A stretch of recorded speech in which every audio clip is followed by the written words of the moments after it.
coming for you.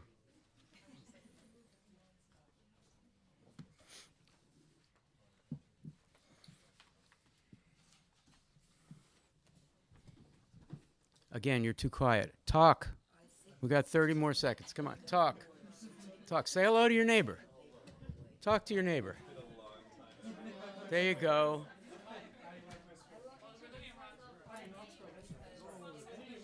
That's the sound you want. No, I know. I don't understand why people were so quiet. It's not a church, although we do have pews.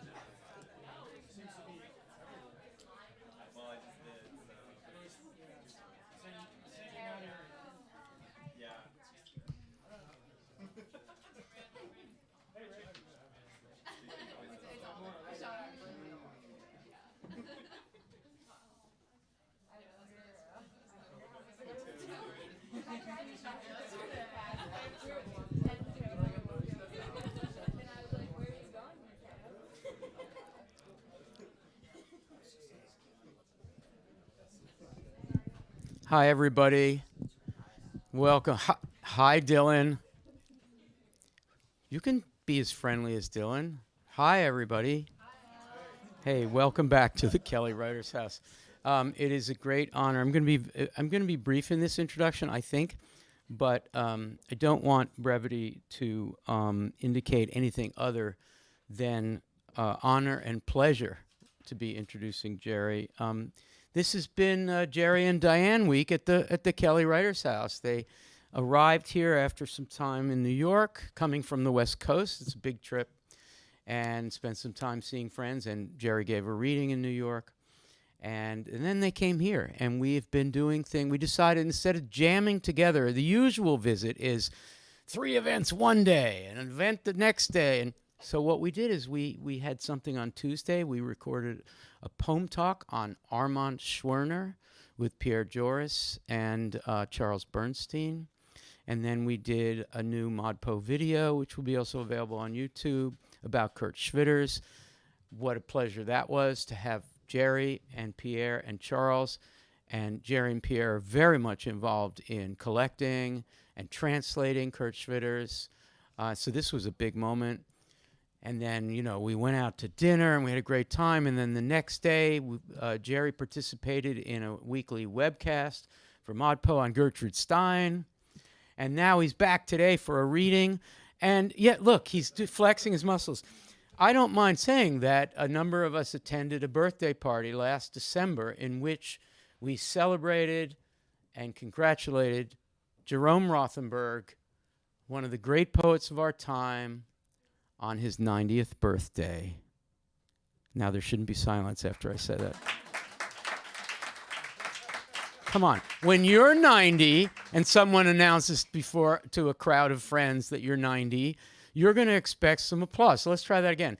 Jerry Rothenberg is 90 years old. And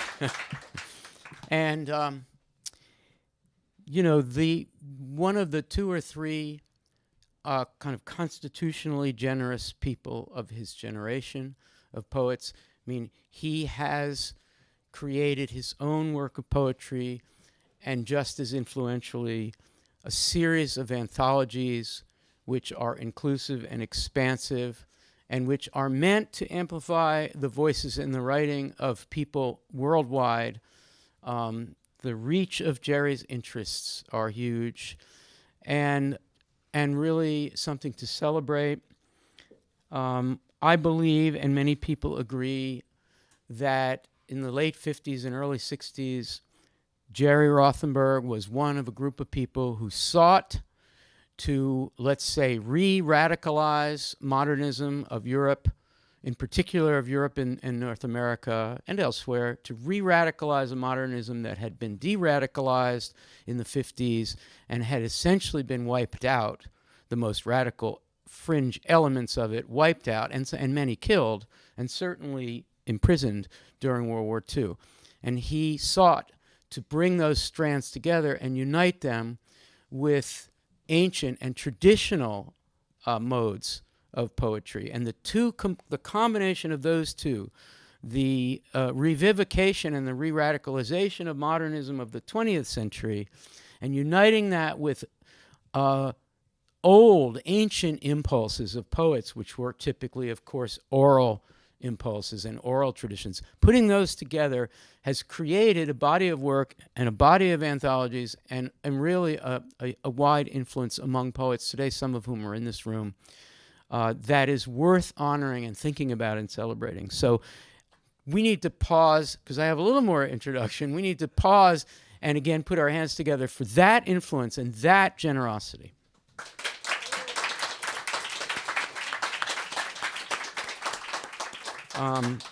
Well, two more things to say, and then I'm going to give the podium to Jerry, who's going to be reading from, and this is the other thing I wanted to say, from a new book, In the Shadow of a Mad King. And just who is that mad king, we're going to find out. It's strongly implied in the poems. And this is a beautiful book, and the images in this book were created by Sadie Rothenberg, who is a relative, let's just say, a granddaughter of Jerry and Diane. It's a beautiful book put together by Granary Books, and we have copies of this book, and we are selling them. We don't make any money here at the Writer's House, and how we don't make money. So we will charge exactly what we paid for it, and I believe it's $12. I think so.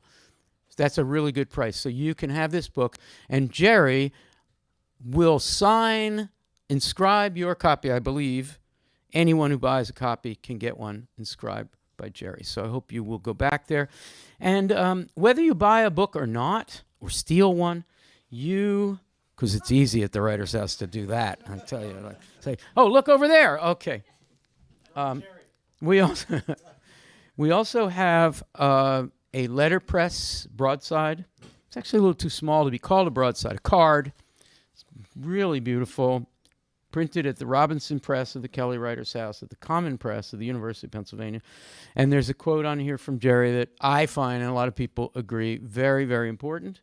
So I hope you'll get a copy of that. And I'm sure if Jerry still has some strength in the signing hand, he will inscribe that for you as well. And so I just want to conclude by quoting a little more than what's on this card, by way of thanking Jerry for spending so much time here and for so much else, and thinking about what happens when a poet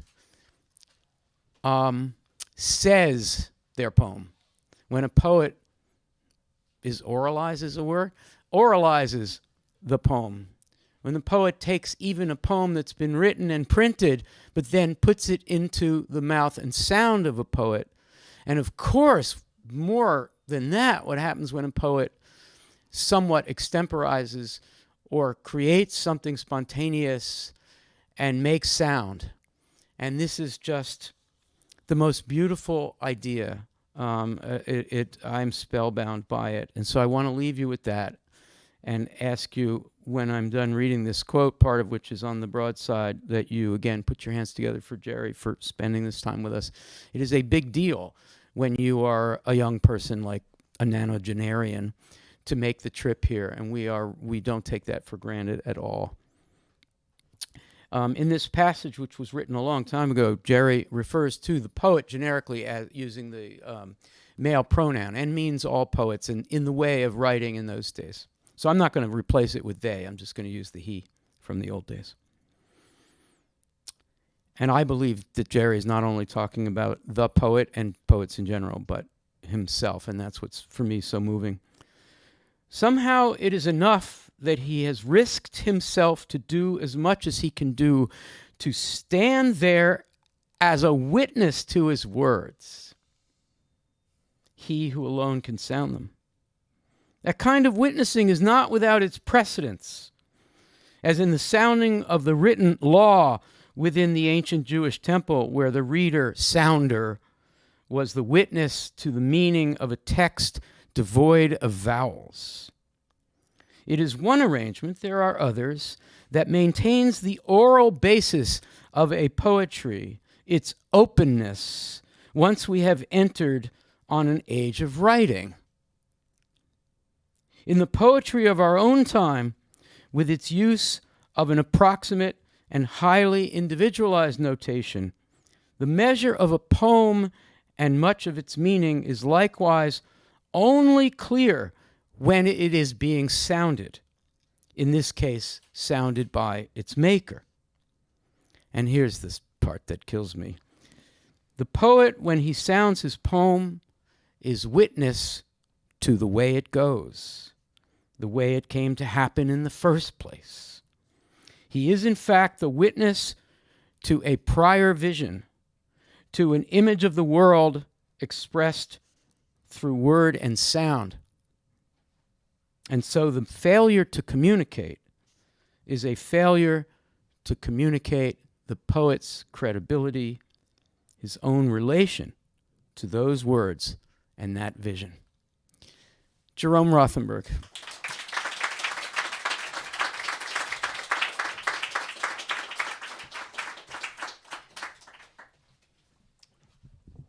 I'm 90 years old. I will read mostly recent poems. No, in fact, I will read entirely recent poems until I get to the end. And it's also a launch for this book, In the Shadow of a Mad King, which comes out of present circumstances in the world, but harkens back, to a history of mad kings, as part of our inheritance. And the sounding of the poem, at its fullest, is a concert version that I worked out with the bassist, wonderful bassist, Mark Dresser, and which also includes the images that appear in the book. So in the full version, those would appear behind me, writ larger than in the book itself. And Mark Dresser would accompany me in the reading of the poems. So I'll start with a poem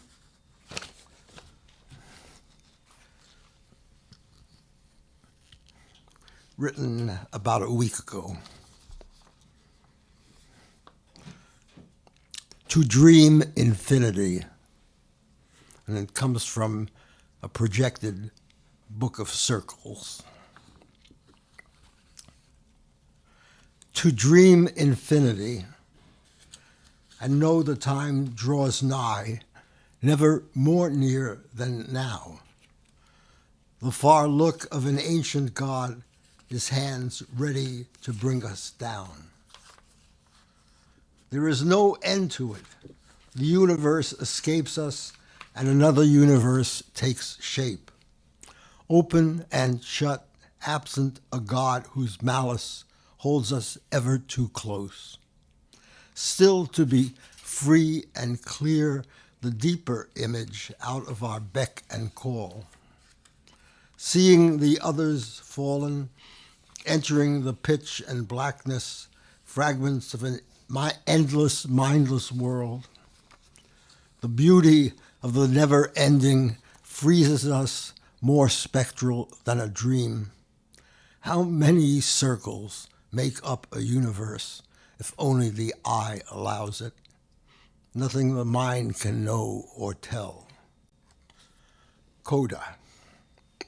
1, 2, 3, 4, 5, 6, 7, 8 wild circles.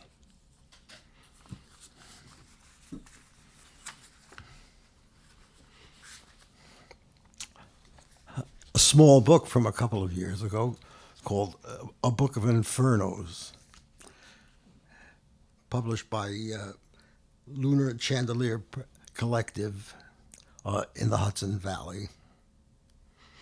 And A Book of Infernos, 34 poems and a coda, derived loosely from the cantos and circles of Dante's Inferno, for the infernos and hungers of the world around us.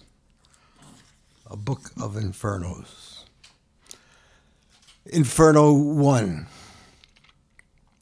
In the middle of the journey, words began to change.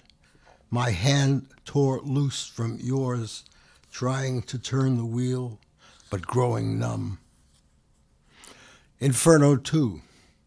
Daylight was going fast, the sky awash with stars like blood or sand, the company around us growing feckless, unable to find a place to rest.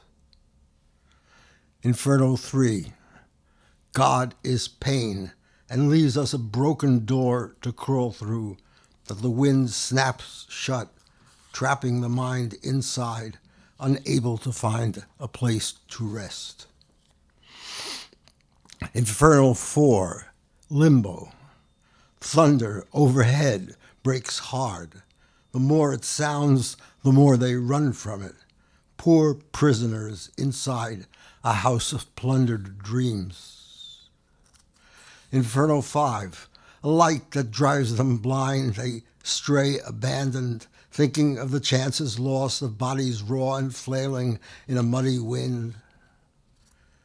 Inferno 6, those who have gorged too much are hungry still, never too full to calm their craving. The more they eat, the more they need to go on eating. Inferno 7, the dirty lie stuck in their throats like rotted bread. What if they suck it down? What if the ground swells up under their feet to trap them? Inferno 8, time in a dark corner of the mind grows small and darker, the deeper image coming down to us, imagining a tower that might touch infinity. Inferno 9, the bodies stored in crates and torched, how they remind us of the fires burning down whole cities, from which an angel rises, blinded in a gulf of tears. Inferno 10, after the body dies, the mind dies too. There is no present here or past, cracked open in a mindless sea, where time reverses course and falters.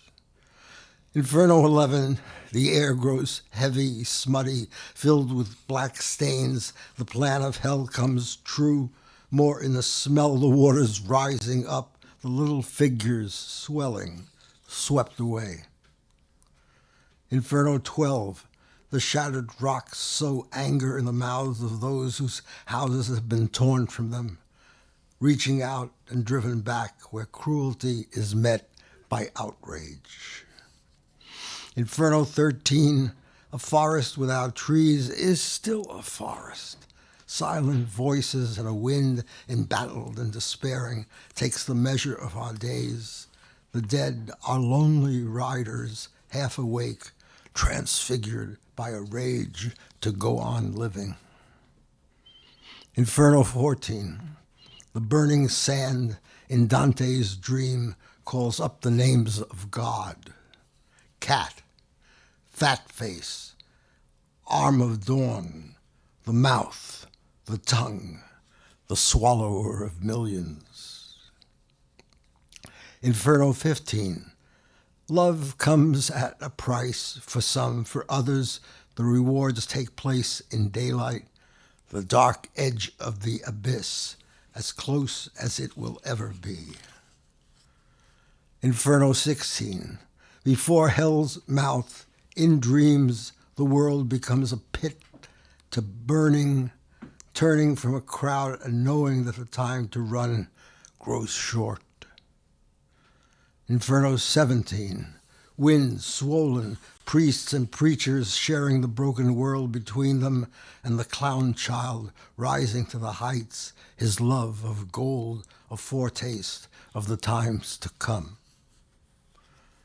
Inferno 18, sugar oozing from the lips of those who lick the balls and mouth of one a step above, their pockets full of shekels, little men deprived of love or fear, subservient to a clown, or worse, an open hole heavy with swollen worms, athwart an iron-colored wall.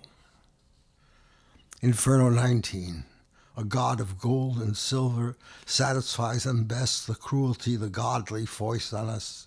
A golden hand extended, who exalt the President of Desolation, the lackeys at his side, no mercy shown nor given the faithful followers and pawns of God. Inferno 20, the diviners.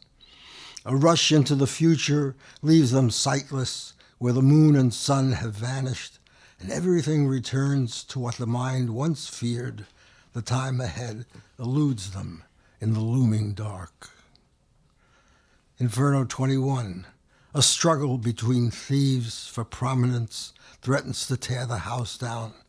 They probe each other's openings, the way the body ends, leaving dead friends behind, a world of no return and little left to lose. Inferno 22, soldiers in retreat like dolphins who leave the hapless friends behind, frogs in a ditch that muzzles cracked with mud, while through the sand at either edge an iron army enters, ready like hungry ghosts to scoop them up. Inferno 23, the truth dies in the words of those who feign belief, the space between real and unreal stuck in their throats until their tongues exude them and the world grows dark, hidden behind a lie where nothing's real. Inferno 24, in the coming snowfall, thieves are everywhere. The highest and the lowest seal a compact out of sight and mind, plunging headlong down the streets seized by thieves, half buried in the snow, the highest places first and foremost. Inferno 25, snakes intertwining rise before our eyes, not in dreams, but as we name them, with what dread the mind can conjure. Black as peppercorns, the poison seeps into the words they speak, darkening our days.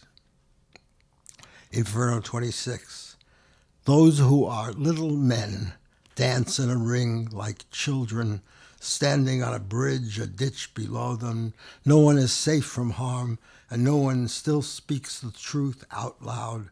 They only whisper in their master's ear. The lights turn red and swallow them, letting the dead sounds leak out. Inferno 27.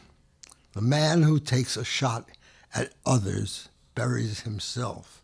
One death succeeds another, and the chiefs brought low. We watch them fall, ready to betray each other, where no one draws the line. The cockeyed boss looks down and sees his body sinking in the ditch below. Inferno 28, a house divided and the dead with bodies split in two.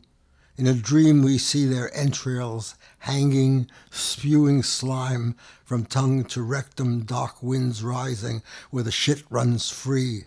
The cruel majority feeds on itself, ready to hide the sun. The near world changed to dross and screams of laughter. Inferno 29. The lights go out and fingers scrape the skin away that opens to a touch, a rush of voices bounded in a chip. The sound of heaven everywhere, now like a dead sound, the shadow of a shaman sowing discord, still hovers over all and knows no end. Inferno 30. Noise, no longer beautiful, pours forth from every corner, driving the fathers mad, the stricken mother barking like a dog, an image out of Dante. Babes exposed to waves of cruelty, caged in the summer sun. I am the god of pain, the god cries, eager to resume his throne. No more a god he is than I or you. Inferno 31. The towers rise like giants over the empty town. the fires dying in our dreams blocking the sun. No friend there in the night, but only cries coming from the mouths oracular of those who cry. A siren louder than a heart deafens us thrice. Inferno 32, a field of stones under a lake of glass, a world betrayed and lost. The remnant of a war leaves streets of bones and rubble. Fallen walls close in, burying us in sleep, absent all hope. The keepers of high words turning on each other, who leave the dead to die. Where man, they like to tell us, is wolf to man. Inferno 33, a cruel clown gnawing the skulls of those who die from hunger. Images not soon forgotten, games the old play with the forsaken young, the figures drowning, hair and bone caught in the master's mouth. No one more in love with death than those above us. A broken tower, a swollen clown, throats choked with lies. Inferno 34, the stars in mindless space, a deeper image, testing the lie of God and time, opens the sky before us. Even our dreams are false, but beautiful. The picture Dante gives, a father who devours his babes, can't be erased, not even by the stars that face their end like ours, but never die. A Book of Infernos, Coda. A man with 3 mouths, once imagined, sucks out the life from those he swallows. The privilege of the rich, escaped and safe, the sky no longer beckoning, who hide behind each other, driving back the dark invaders.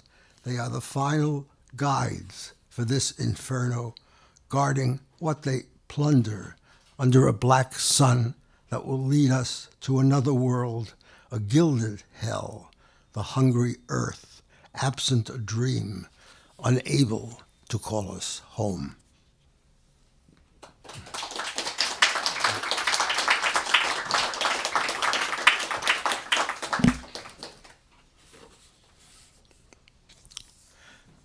So I can't show you the images on a screen behind me, but there's a cross my chest. You know, who is the Mad King? And see, as I was reading this, you know, the Mad King was already appearing in those poems. You know, the clown.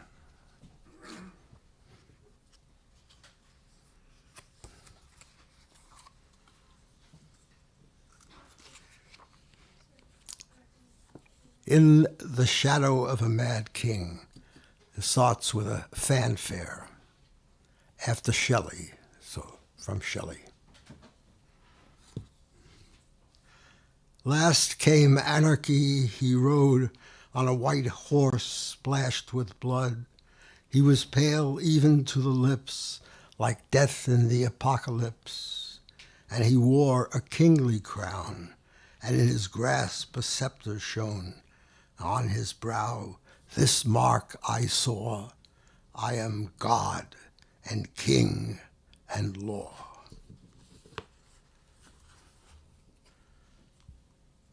One, summoning the sacred voice of Shelley, a curse on God and King and Law, the echo of a poet's angry cry against a mad king. Two, a mad king riding past lines of gray bodies shines a dark light from narrow clown's eyes, but knows no words nor touch to calm them. 3. Mechanics of despair, the shadow of a mad king hovers atop the other shadows, eager to hear their angry voices drown out his own. 4. There is a wall in paradise, a mad king covets as his own. hounded by a row of babes in cages, treason of his eyes to drive him blind. 5. A mad king's eyes look back inside his head and check the contours of his brain, blank ridges where his worshippers find little worms, pale witnesses to all he dreams and spews. 6. How faint and cruel the time is when he offers up his swollen body, a mad king no longer, only a babe who lets his mouth call forth his name.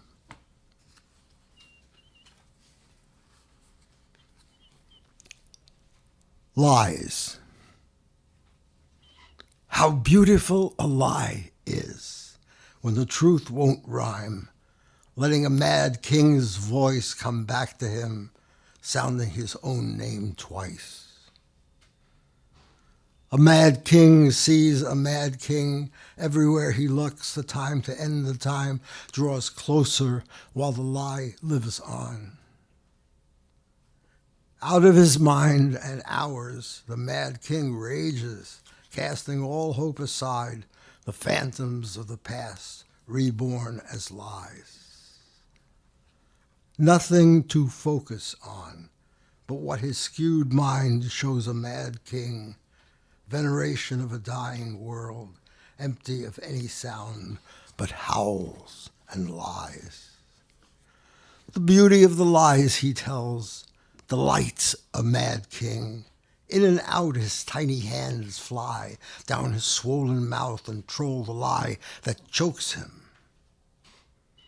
The world fills with the faces of the twice betrayed, the ones who wait on a mad king, ready to taste his lies and never breaking faith. A mad king pries the skin loose from those who spurn him, not in his mind alone, but reaching the lost kingdom where a lie rings true. Mad kings who came before wait for the last mad king to join them, his mouth pried open, his empty words spawn lies, bringing the dead to life.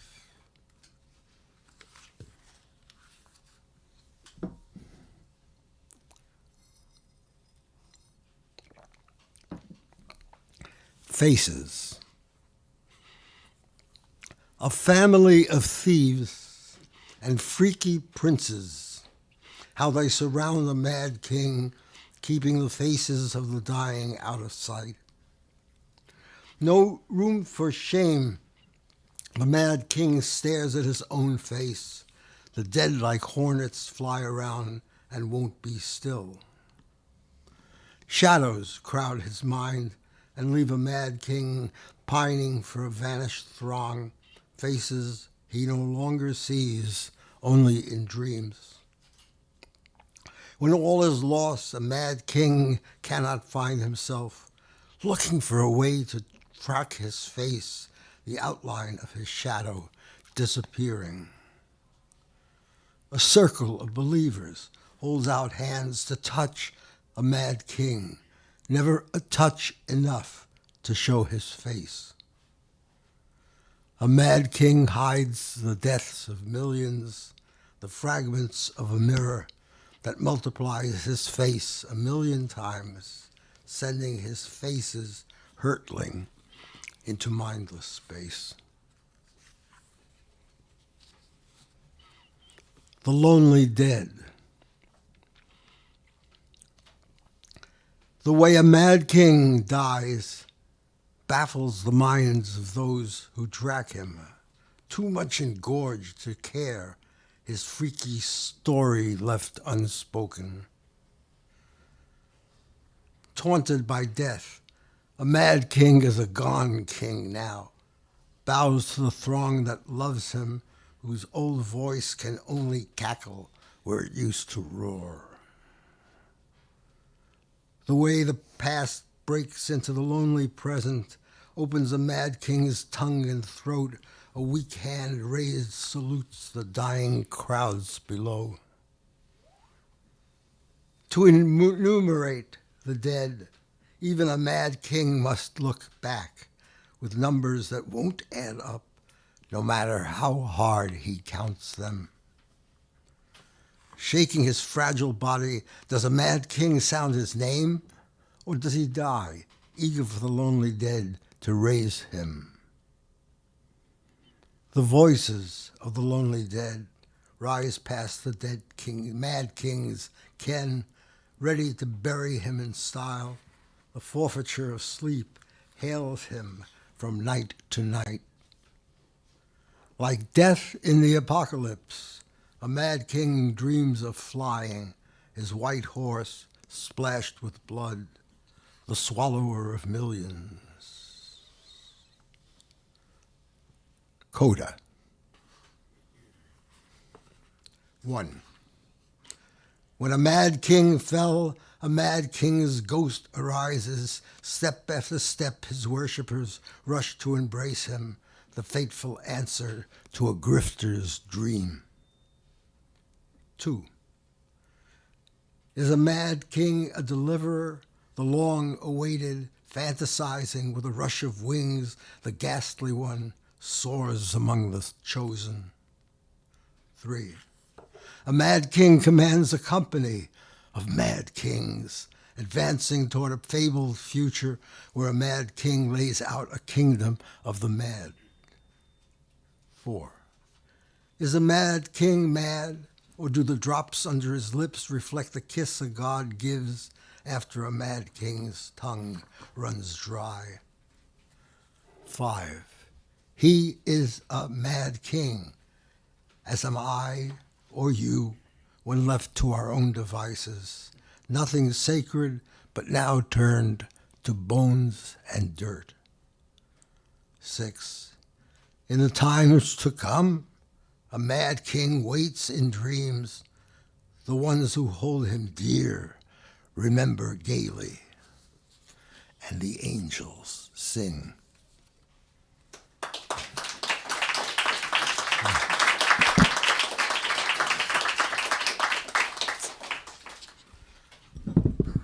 And I will end with a poem from a few years ago, closer to the turn of the century. But it goes on to today. It's a birthday poem, was a birthday poem, for Diane Rothenberg. And in answer to a feeling that she had, and I had too, and many of us had, that this was the worst of times we were moving into. It feels this is the worst of times. The poem is called "The Times Are Never Right." Warm days hanging over San Diego, where streets slide into murky canyons. What is this but home? And what is home but a misnomer? Pisces has shifted into Aries. Aggravated bumps shadowing the server's arms are no concern to anyone, yet called to our attention show a strain of fearsomeness hard to conceal. The times are never right. A skin of air is over everything. The sun flows like a liquid. All the universe we see has never happened. There is no truth to time except for birthdays. In a city under siege, a ceremony gathers, scattering the birds. We live forever in the instant. A groom and bride are figures smaller than a thumb, and little reckoning how short the passage between death and life.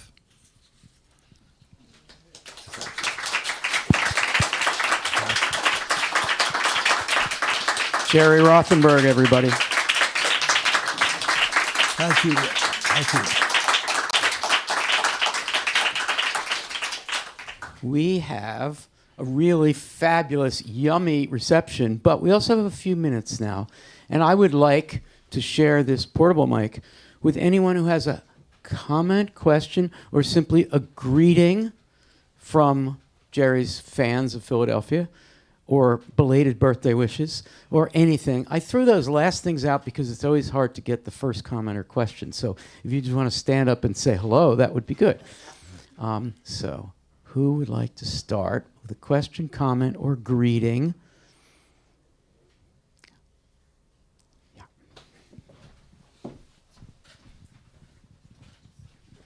Happy birthday, Jerry. I want to tell you that I bought Technicians of the Sacred about 1968, maybe, in Cambridge. Yeah, hot off the press. And I love that cover. I remember that cover. You've had, several editions since, but it really impressed me tremendously. And another thing, you must be a fellow traveler. Richard Grossinger, I would assume, is somebody that you'd know. And I remember when you were reading, it reminded me of a quote that he put from Rasmussen, quoting Varlujuk, the Eskimo shaman, and he said, "You must remember, human food consists entirely of souls." Right spirit, thank you. Tell me more. And I'm wandering around over here. And here's a guy who has something to say.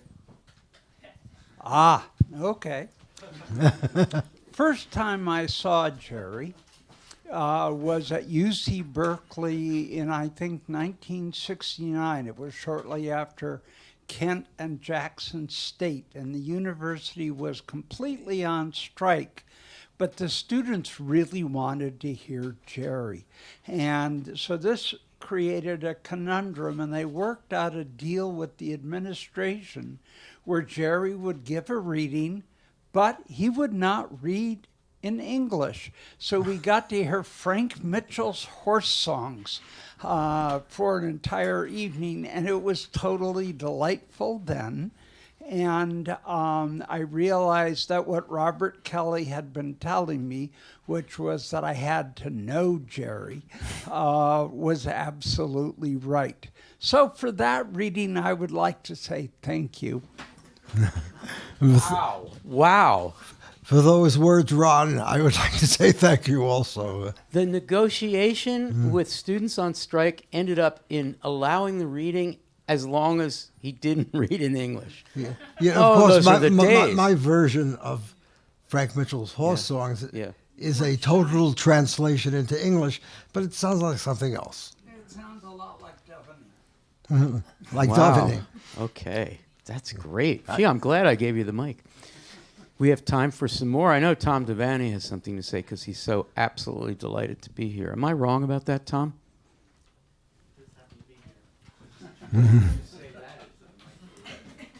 So happy to see you on this coast. Thank you, Tom. Can I ask a question while others are? Am I allowed? Sure. You're reluctant. No. Okay. The Mad King. We have some Mad Kings in the present day. Mm-hmm. Yeah, and there are ancient Mad Kings. Mm-hmm. Can you tell us a little more about variously who you had in mind? Well, of course, it is all too clear, and even Sadie's art, makes it clear who the orange-faced person is. There's the reference to the children in cages. But the series begins with a quote from Shelley's Mask of Anarchy, in which he's talking about the Mad King George III. The context for In the Shadow of a Mad King is the present, and our, pretender to a kind of kingship. It can be read also. Well, let's say, is Putin a mad king too? Who are the mad kings in the world? Who have been the mad kings in the world? Is kingship itself a madness? Yeah.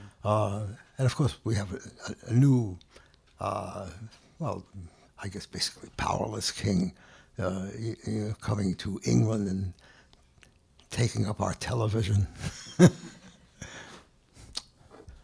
King Charles the Third. Preceded by first and second. It didn't go so well. Yeah. Thank you, Jerry. All right, we have time for one more comment or question. Yes, please. Thank you. Thank you so much. Okay, I kind of have 3 questions, but they're super short. Okay, so one of them is like, why circles? I love circles. Like in the entrance of my house, there's like a circle, and everyone draws a circle whenever they feel a circle. But like, why do you think circles? And do you think time is real or it's invented? Like from one of your like lines. No, that's a good question, and I have to figure it out because I'm just at the beginning. I'm starting with a series of visual works by my artist friend and sometimes collaborator Arya Gallus, which is laid out as 8 rows of circles, so I'm working my way towards an answer to the very good question that you raised. Okay, thank you. Oh, yes. You evaded the question about time, whether time was real. Well, whether time is real, in a sense, it is a question that I ask myself again and again, and then say, why should I worry about that?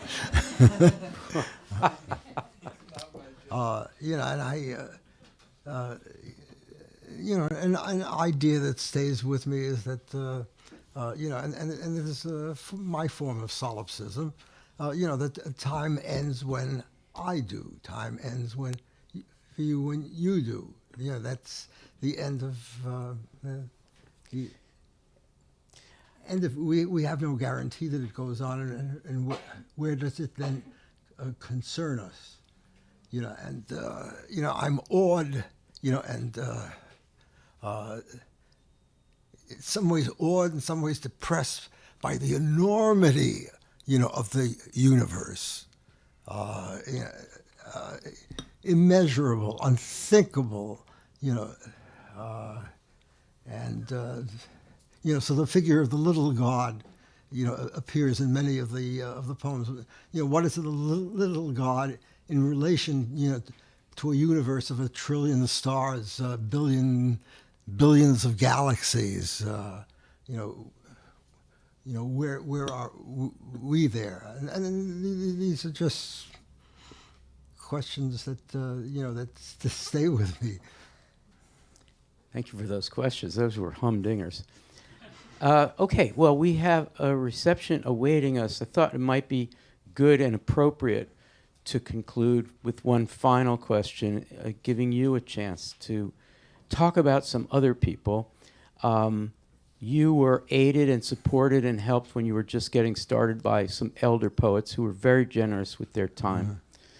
And you have carried on that tradition. And you, to this day, are interested in younger poets, talk with younger poets. They come to visit you and Diane.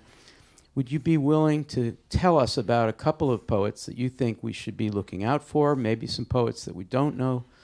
Maybe some young poets we do, but it's worth hearing your recommendation. Well, the young poet that I'm most working with, who has spent some time here, is Ariel Reznikov. And maybe along with him, a poet I saw, on the webcast. Jake Marmer. Jake Marmer, who have were at one point after me to do a revised version of an anthology that I published first as a big Jewish book, Ariel. Well, they're both certainly more than that, but Ariel is also somebody I corresponded with in Yiddish, which was, I suppose, my native language, if that means the language in the cradle. And for Ariel, I think, a learned language. But I don't at this point want to name names, otherwise. It's one of the, when you speak of the generosity of anthologies, of, Yes. Presenting the poetry of other poets. Yeah. It's a very painful process, because not when I'm dealing with the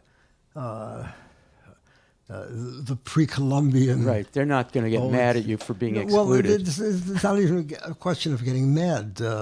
I find it very difficult to deal as it comes into my generation and then the generation after mine. Mm-hmm. So in the new big book of the Americas, which I've worked with much younger than me, Mexican poet Javier Taboada, we draw a line at poets born after. I think 1950 is about the cutoff date for that, because I feel badly enough about having to select, poets of my generation, much less poets, who come after me. What business do I have to, Yeah. to name them? Yeah. And try to anoint them, or whatever one is supposed to do. Well, we are all beneficiaries of the balance and the wisdom of you as an editor and anthologist. Aside from the magnificence of the poetry, the editor, anthologist, poet is a hard combination, because the anthologizing takes so much time and energy, and one has to strike that balance. But we are all better because of all that work. And the new book is going to be the Big Book of the Americas. Is that what it's called? I think we have settled on it being called a Book of Americas. Book of Americas. Okay. We're all looking forward to that. And you will have a chance to buy a copy of the book, have it inscribed. We have our card, and we have lots of food, so please stay around. One more time, let's thank Jerome Rothenberg. Thank you all. Thank you guys for coming. Enjoy the reception, and we'll see you soon.